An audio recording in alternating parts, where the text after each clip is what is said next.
Hey guys, what's up? Myself Dhiraj Mondol, founder Deepanti Wealth Management. In today's video, I will be discussing a detailed business analysis of a company. So let's begin. Hello guys, कैसे हैं आप सब? आज का stock of the day is NTPC, national thermal power corporation NTPC. You know that national thermal power corporation India's largest power producing company और ये PSU company के अंदर आता है. तो आज हम लोग स्टॉक एनालिसिस करेंगे एनटीपीसी के बारे में, totally business analysis, then fundamental and technical analysis आज हम लोग देखेंगे. तो आप लोग जानते हैं कि एनटीपीसी जो है ये renewable energy, coal station, coal mines, gas station, hydro station, ये सारा की सारा जो एनर्जी एसेट है ये एनटीपीसी के अंदर आता है. तो इंडिया का largest power producing company NTPC के बारे में आज हम लोग डिस्कस करेंगे. Without electricity, without power we can't live. तो अभी इस टाइम जो एनटीपीसी का इंस्टॉल कैपेसिटी हो 80,000 मेगावाट, जो क्या है 25% share in power generation in all over India.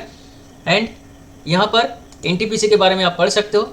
NTPC जो है ये अपना जॉइंट वेंचर और सब्सिडियरीज के साथ मिलके जो पावर जनरेशन करता है, जो कि energy trading, project management, consultancy, project management and supervision, oil and gas exploration and coal mining, ये पूरा सर्विस जो है ये एनटीपीसी ऑल ओवर इंडिया में देते हैं. Company mainly thermal power plant based company है, बट धीरे धीरे रिन्यूएबल एनर्जी में जा रहा है. As a company the company is rated 9 out of 10 और 10 out of 10 you can say. As industry it is very good industry, because power हर किसी का घर में चाहिए होगा. हम ये जो वीडियो बना रहे हैं, आप देख रहे हो, पूरा के पूरा चीज़ जो है ना, विदाउट पावर आप नहीं कर सकते. तो आपका घर में आप जो भी सामान यूज़ करते हैं सब विदाउट इलेक्ट्रिसिटी. कोई भी एक सामान आप दिखाइए जो इलेक्ट्रिसिटी के बिना या फिर पावर के बिना चल रहा है. मैक्सिमम चीज़ जो अभी पावर के बिना नहीं हो पा रहा है. गवर्नेंस पैरामीटर के ऊपर ये कंपनी सबसे अच्छा गवर्नेंस है. तो as a company, as industry, as governance, company एक बेस्ट पोजीशन में है. फाइनेंशियल में कुछ प्रॉब्लम था, धीरे धीरे वो इम्प्रूव होते जा रहा है. और वैल्यूएशन भी थोड़ा सा प्रीमियम है, बट ये भी धीरे धीरे इम्प्रूव हो रहा है. तो हम लोग देख सकते हैं कि एनटीपीसी जो कंपनी अभी ट्रेड कर रहा है 338 रुपीज़ में, जो 52 वीक लो बना था 293 और 52 वीक हाई बना था 448. कंपनी अभी जो मार्केट कैपिटलाइजेशन है वो है आपका 3,32,000 करोड़ का मार्केट कैपिटलाइजेशन. बुक वैल्यू 190 और स्टॉक पी है आपका 14. अगर हम इसका पीआर कंपेरिजन करेंगे तो screener.in में आप देख सकते हैं एनटीपीसी जो है मार्केट कैपिटलाइजेशन के ऊपर सबसे बड़ा कंपनी. इसके बाद आता है power grid corporation, Adani power, Adani green, Tata power, Adani energy and NTPC green. तो यहाँ पर मार्केट कैपिटलाइजेशन के ऊपर कंपनी सबसे ज़्यादा मार्केट कैपिटलाइजेशन का कंपनी है. और जो पी रेशियो है वो मीडियन पी है 27, बट अपना पीआर के हिसाब से कंपनी एक डिस्काउंट प्राइस में अभी ट्रेड कर रहा है. 14 का पी जो एक अच्छा पी है with respect to its PR group. जो एनटीपीसी कंपनी है इसके बारे में थोड़ा सा हम लोग डिस्कस करेंगे. जो एनटीपीसी कंपनी वो 1975 में इनकॉर्पोरेट हुआ था और इंस्टॉल कैपेसिटी ऑलरेडी हम देख चुके हैं 80,000 मेगावाट. और इसके अंदर 79% जो है वो coal based, 10% gas based, hydro based आपका 6% और रिन्यूएबल में 6%. और सबसे इंपॉर्टेंट चीज़ है गवर्नमेंट बैक कंपनी, ये पीएसयू कंपनी के अंदर आता है जिसमें गवर्नमेंट का स्टेक है 51.1%. तो power company, power producing company, government का स्टेक है. और इस कंपनी में जो फ्यूचर आउटलुक है वो भी हम लोग देखेंगे. और यहाँ पर हम ऑलरेडी बता चुके हैं कि एनटीपीसी एक लार्जेस्ट पावर जनरेटिंग कंपनी जो FY24 में, फाइनेंशियल ईयर 24 में 75,000 मेगावाट था. अभी इस टाइम जो कंपनी का जो इंस्टॉल कैपेसिटी है वो आपका 80,000 मेगावाट कंपनी का जो वेबसाइट है वहाँ से आपको देखने को मिल रहा है. तो यहाँ पर बहुत आप एक्सप्लोर कर सकते हैं हर एक सेगमेंट, कोल माइंस, हर एक सेगमेंट के ऊपर आप कहाँ कहाँ देखिए, यहाँ पर लोकेशन है, सब कुछ आप एक्सप्लोर कर सकते हैं, पढ़ सकते हैं इसके बारे में. और ज़्यादा मोटिवेट होकर और ज़्यादा कन्विक्शन जब आएगा तब आप इन्वेस्ट कर सकते हैं. तो यहाँ पर एक ओवरऑल एक डिस्कशन हो रहा है. आप ज़्यादा पढ़ना चाहेंगे तो ये वीडियो पॉज करके यहाँ पर आप पढ़ सकते हो. चलिए हम लोग डिस्कस करेंगे एज यहाँ पर एंटरप्राइज कंपनी कैसा है. तो ये कंपनी जो है एनटीपीसी, इस कंपनी का जो कैपेसिटी है वो मेनली कोल स्टेशन जो आपका NTPC operating at higher plant load capacity for coal station 77% compared to overall power power sector coal PLF of 79%। Company renewable segment में भी धीरे धीरे अपना स्टेक बढ़ा रहा है, अपना पोजीशन बढ़ा रहा है, क्योंकि आप लोग जानते हैं कि कोल धीरे धीरे खत्म होगा तो थर्मल पावर प्लांट से धीरे धीरे शिफ्ट होना पड़ेगा, रिन्यूएबल पावर में जाना पड़ेगा। 2032 तक गवर्नमेंट का एक इनिशिएटिव है जिसके अंदर 130 गीगावाट कैपेसिटी होना चाहिए। ये गवर्नमेंट का एक मेजर एक टारगेट है। तो यहाँ पर देखिए 3.7 गीगावाट FY24 और 17 gigawatt under construction and 18 gigawatt in the planning stage. तो कंपनी एक्सपेंशन मोड में है। और यहाँ पर कंपनी का जो ग्रीन हाइड्रोजन प्लांट्स भी है और ये सारा के सारा पावर प्रोड्यूसिंग करने के लिए कंपनी एग्रेसिवली आगे बढ़ रहा है। एज इंडस्ट्री यहाँ पर इंडस्ट्री में देखिए अभी India is the third largest producer and consumer electricity world wide with install power capacity of 453 gigawatt as of September 2024। जहाँ पर चाइना देखिए, चाइना के अगर बोलेंगे 2023 के हिसाब से हैं यहाँ पर लीड कर रहा है इलेक्ट्रिसिटी जनरेशन में, जो कि 9456 टेरावाट आवर। तो ये आपका गीगावाट आवर से देखिए चाइना यहाँ पर कितना आगे है, और यूएस है 4494 टेरावाट आवर। तो यहाँ पर इंडिया है 1958। तो कहाँ 9000 9,500 और कहाँ 2000। तो चाइना इंडिया के हिसाब से यहाँ पर लगभग 4.5 फोल्ड आगे है। यूएसए यहाँ पर डबल से ज़्यादा। तो यहाँ पर इंडिया का जो जितना अभी पॉपुलेशन आप देखिए, इंडिया का पॉपुलेशन सबसे ज़्यादा है, अभी चाइना का वही सरप्लस कर दिए। तो धीरे धीरे जितना और ज़्यादा अर्बनाइजेशन होगा और ज़्यादा पर कैपिटा इनकम बढ़ेगा, उतना आपका क्या होगा, पावर जो कंजम्पशन वो भी बढ़ेगा। आप लोग जानते हैं कि ग्लोबल वार्मिंग हो रहा है तो हर घर में अभी AC मैंडेटरी होने वाला है, धीरे धीरे स्कूल में भी होने वाला है। तो पावर कंजम्पशन धीरे धीरे बढ़ने वाला है। आपके इसके ऊपर कोई भी ये नहीं है, कंट्रोल नहीं है। तो इंडिया इंस्टॉल कैपेसिटी कॉन्सिस्ट देखो 54% थर्मल से आता है, न्यूक्लियर 2%, हाइड्रो 10%, रिन्यूएबल 34%। तो इंडस्ट्री के हिसाब से जो आपका रिक्वायरमेंट है उस रिक्वायरमेंट में को फुलफिल करने के लिए ये सेक्टर को, ये जो पावर सेक्टर है, ये सेक्टर को आगे बढ़ना पड़ेगा। अदरवाइज पावर शॉर्टेज होगा तो आप और हम सब मुसीबत में आ जाएंगे। तो ये सेक्टर जी एक नेसेसिटी बन जाएगा, धीरे धीरे अभी बन गया है और बनेगा। जितना और डिजिटलाइजेशन हो रहा है, आप इंटरनेट यूज़ कर रहे हो, सब पावर है, इसलिए आप कर पा रहे हो, अदरवाइज नहीं कर पाते। तो यहाँ पर गवर्नेंस में 51% प्रोमोटर होल्डिंग, सब कुछ सही है। फाइनेंशियल में कुछ प्रॉब्लम था, अभी वो धीरे धीरे हम लोग देखेंगे बैलेंस शीट जब पढ़ेंगे। बट वैल्यूएशन के पैरामीटर में थोड़ा सा कंपनी अभी प्रीमियम में है, बट थोड़ा सा और डिस्काउंट प्राइस एक्सपेक्टेड है। देखते हैं क्या है यहाँ पर as compare to private power companies NTPC valuation अभी अट्रैक्टिवली प्लेस्ड। कहाँ पर क्या है, यहाँ पर price to book value 1.77x which looks attractive compare to private power business. And stock deliver कर रहा है क्या, 2.28% डिविडेंड। EV टू EBITDA है आपका 10.08x, जो 5 ईयर जो मीडियन EV टू EBITDA जो है 8.25। तो उस with respect to enterprise value and earning before interest, tax, depreciation, amortization EV to EBITDA के हिसाब से थोड़ा सा महंगा है, बट बुक वैल्यू के हिसाब से सस्ता है और कंपनी का P रेशियो के हिसाब से भी सस्ता है। कंपनी P है 14.2x, जो कि 3 ईयर मीडियन P से के हिसाब से थोड़ा सा महंगा है। देख सकते हैं यहाँ पर P ratio 3 year median P के हिसाब से थोड़ा सा महंगा है, 5 ईयर मीडियन P के हिसाब से भी थोड़ा सा महंगा है, बट 1 ईयर मीडियन P के हिसाब से कंपनी सस्ता है। With respect to its peer group already P के हिसाब से कंपनी सस्ता है। मीडियन P 27 और कंपनी अभी ट्रेड कर रहा है 14 PE से। अभी हम लोग क्वार्टरली रिजल्ट देखेंगे। 37,000 CR जो मार्च 2022 में था सेल्स, जो धीरे धीरे इम्प्रूव होके यहाँ पर 48,521 करोड़ में आया था जून 2024। अभी धीरे उसके बाद सितंबर 2024 में थोड़ा सा घटा और उसके बाद फिर से सेल्स अप हो गया। अभी सेल्स है 49,834। तो लगभग 50,000 करोड़ का सेल्स मार्च क्वार्टर में कंपनी यहाँ पर दिखाया है।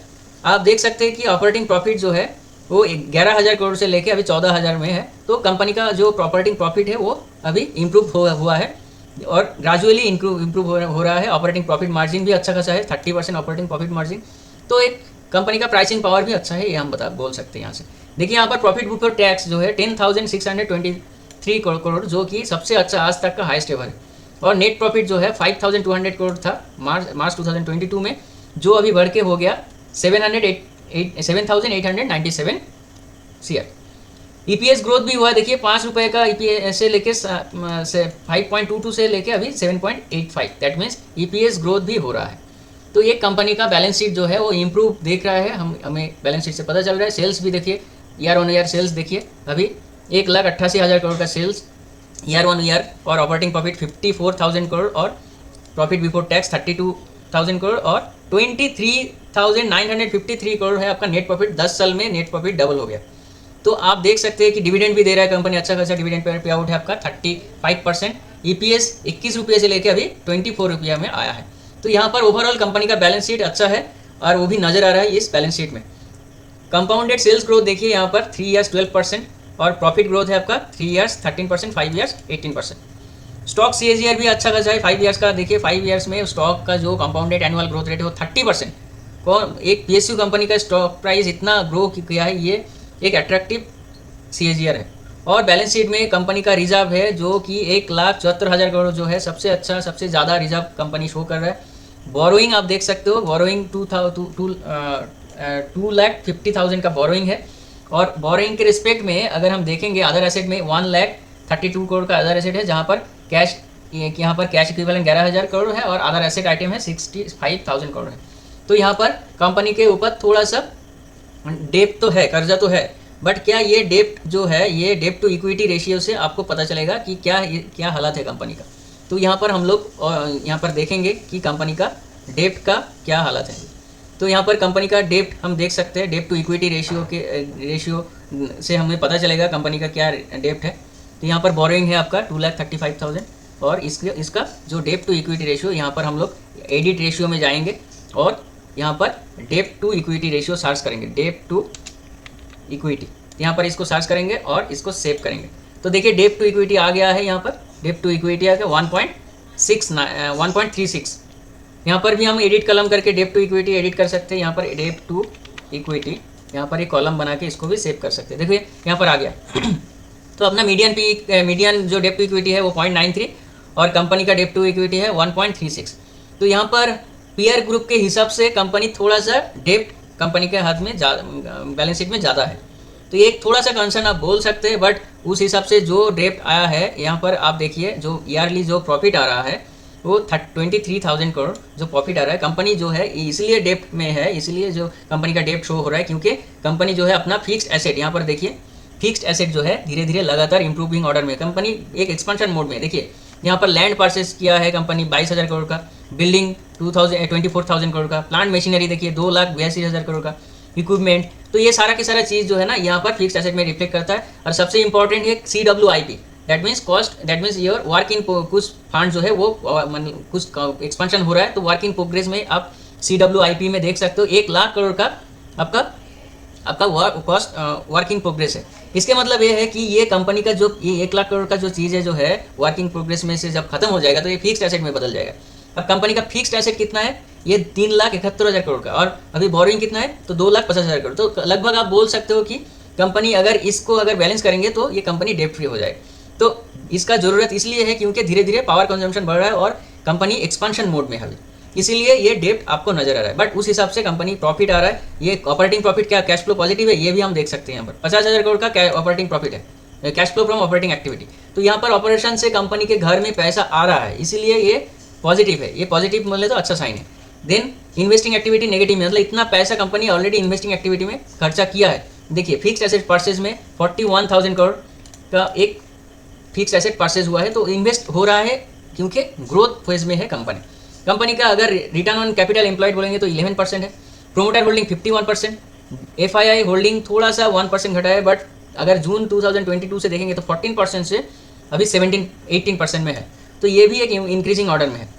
गवर्नमेंट VII जो डोमेस्टिक इंस्टीट्यूशनल इन्वेस्टर जो है वो 31% था, फिर यहाँ से ये थोड़ा सा डिक्रीज होके यहाँ पर देखिए 26% में आया था, अब 26% से अभी थोड़ा सा म्यूचुअल फंड हाउस जो है 1% का स्टेक यहाँ पर लिया है। सिर्फ और सिर्फ पब्लिक के पास 3.77% का शेयर है। वेरी इंपॉर्टेंट पॉइंट, मतलब लगभग 96% शेयर जो है वो स्ट्रॉन्ग हैंड के पास है। तो ये पॉइंट जो है ये आप नोट कर सकते हैं। आप यहाँ पर देख सकते हो कौन सा फंड हाउस, यहाँ पर देखिए डिटेल्स में है कौन सा फंड हाउस यहाँ पर अभी स्टेक लिया है। तो लाइफ इंश्योरेंस कॉर्पोरेशन, फिर LIC, वैल्यू डिस्कवरी फंड, सारा की सारा म्यूचुअल फंड हाउस यहाँ पर स्टेक लिया है। तो यहाँ पर हम इधर भी यहाँ से भी देख सकते हैं, यहाँ पर जितना भी आप return on equity, return on capital employed, सारा के सारा डेट टू इक्विटी यहाँ से मिल जाएगा 1.46, जो प्रीवियस क्वार्टर से प्रीवियस ईयर के कंपेरिजन में ये डेट टू इक्विटी रेशियो घटा है। आप थोड़ा सा देख सकते हैं इधर से भी, यहाँ पर देखिए कंपनी का जो डेट था, बोरोइंग था, वो देखिए धीरे धीरे अभी घट रहा है क्योंकि कंपनी का अर्निंग भी बढ़ रहा है। तो यहाँ पर देखिए शेयर होल्डिंग पैटर्न में यहाँ पर म्यूचुअल फंड हाउस लगातार यहाँ पर खरीदारी कर रहा है, बाइंग कर रहा है, तो ये आप एक अच्छा कंपनी मान सकते हैं। डिविडेंड पे आउट भी हो रहा है, 25% का डिविडेंड पे आउट जो कंपनी दे चुका है। चलिए हम लोग अभी डिस्कस करेंगे कंपनी का जो है फाइनेंशियल के कंपनी का टेक्निकल एनालिसिस करेंगे। तो टेक्निकल एनालिसिस क्या बोल रहा है, देखो यहाँ पर कंपनी अभी 200 day moving average, 50 day moving average and 20 day moving average के नीचे ट्रेड कर रहा है। तो मतलब आप यहाँ पर एक बाइंग अपॉर्चुनिटी देख सकते हैं। यहाँ पर हम देखेंगे कि क्या कंपनी में कोई बाइंग अपॉर्चुनिटी है। यहाँ पर देखिए 338, यहाँ पर एक अच्छा एक सपोर्ट यहाँ पर कंपनी ले रहा है बार बार। ये यहाँ से सपोर्ट लिया, फिर ऊपर जाया, फिर गया, फिर सपोर्ट लिया, फिर ऊपर गया। मतलब यहाँ पर हम देख सकते हैं कि यहाँ से एक सीधा 10% का एक पोटेंशियल गेन नज़र आ रहा है। बट यहाँ पर एक कंपनी का एक टेक्निकल चार्ट बन रहा है जो कि यहाँ पर हम देख सकते हैं कि reverse head and shoulder pattern company बनाया है यहाँ पर। और ऐसा अगर reverse head and shoulder pattern बनाता है तो कंपनी का जो लोएस्ट ए पॉइंट होता है, यहाँ से कंपनी का जो डेप्थ होता है, इसको मेजर करने के बाद कंपनी जो 15% का एक डेप्थ मिला है, फिर यहाँ पर इसको प्लॉट करेंगे और ये आपका टेक्निकल टारगेट हो गया है। अब ये टेक्निकल टारगेट जो है ये सीधा 15% का टेक्निकल टारगेट अभी फिलहाल शॉर्ट टर्म में आपको मिल सकता है, शॉर्ट टू मीडियम टर्म बोल सकते हो। कंपनी अभी एक अच्छा बाइंग रेंज में है। ये जो आपका चैनल बनाया है, इस चैनल के अंदर यहाँ पर ये जो रेंज है, इस रेंज के अंदर अगर कंपनी कभी भी आपको देखने को मिला तो ये एक स्ट्रॉन्ग एक सपोर्ट जोन है। तो यहाँ पर एक कम्प्लीटली एक बाई कॉल आता है 324।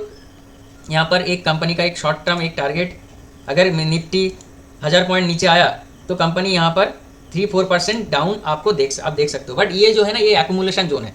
यहाँ पर जितना माल भरना है सब भर रहा है इंस्टीट्यूशनल इन्वेस्टर। तो यहाँ पर आपको आपका खुद का कॉल लेना है, पैसा आपका है।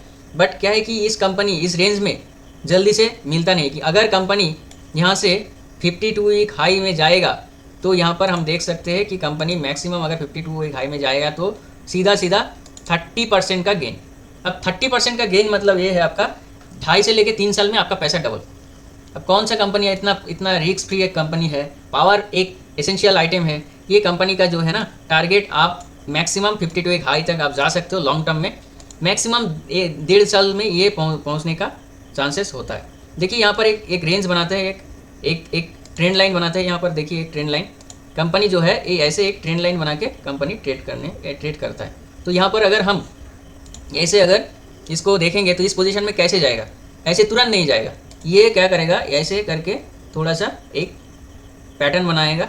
ये पैटर्न जैसे बनाया है, फिर ऐसे आया है, फिर ऐसे जाएगा, फिर ऐसे जाएगा, फिर ऐसे आएगा और फिर ऐसे कंपनी अपना टारगेट में पहुंचेगा। तो ये जो आपको क्या करना है, जब कंपनी इस पोजीशन में है अभी यहाँ पर, तो ये जो है ना, ये एक बाइंग रेंज है। इस रेंज में जितना हो सके माल भरना है। अगर लॉन्ग टर्म के लिए सोच रहे हो तो ये आपका टारगेट आता है लाइफ टाइम हाई और 52 वीक हाई। अगर शॉर्ट टर्म के लिए सोच रहे हो तो ये आपका 15% का एक टारगेट आ रहा है। और अगर मिड टर्म के लिए सोच रहे हो तो यहाँ पर आके कंपनी थोड़ा सा रेजिस्टेंस, इस पोजीशन में आके 419 में जाके एक रेजिस्टेंस मिलेगा। तो ऐसे कंपनी को यहाँ पर ट्रेड किया जाता है। तो शायद कुछ नॉलेज आपको मिला होगा इस लेक्चर की मदद से। आपका अगर कोई क्वेरी है, क्वेश्चन है तो नेक्स्ट आप पूछ सकते हो। नेक्स्ट वीडियो आप कौन सा स्टॉक के बारे में एनालिसिस करवाना चाहते हो आप पूछ सकते हो कमेंट बॉक्स में। हम ज़रूर एक नया वीडियो लेके आएंगे। यहाँ पर कंपनी जो है एक अच्छा बाइंग रेंज में है, बट कोई भी बाई सेल रिकमेंडेशन नहीं है। आप अपना मर्जी से ट्रेड कीजिए, बट यहाँ पर जब तक कन्विक्शन नहीं आएगा ट्रेड मत कीजिए। अगर कन्विक्शन आ रहा है कंपनी के ऊपर तब जाके आपको ट्रेड लेना है। ये जो है एक एजुकेशनल पर्पस में वीडियो बनाया गया है। आप अपना फाइनेंशियल एडवाइज़र की मदद से ट्रेड लीजिए। Today up to this, next videos में मिलते हैं। और हर रोज़ 10 बजे, रात 10 बजे आपको एक नया वीडियो मिलेगा, एक नया अपॉर्चुनिटी लेके आएंगे। अभी इसके लिए इतना ही। Thank you. I hope you have enjoyed my video. If it is added some value in your life, don't forget to subscribe my channel Dhiraj Mondal. and press the bell icon to get everyday notification. And also there is no buy and sell recommendation. This video is only for educational purpose. Thank you.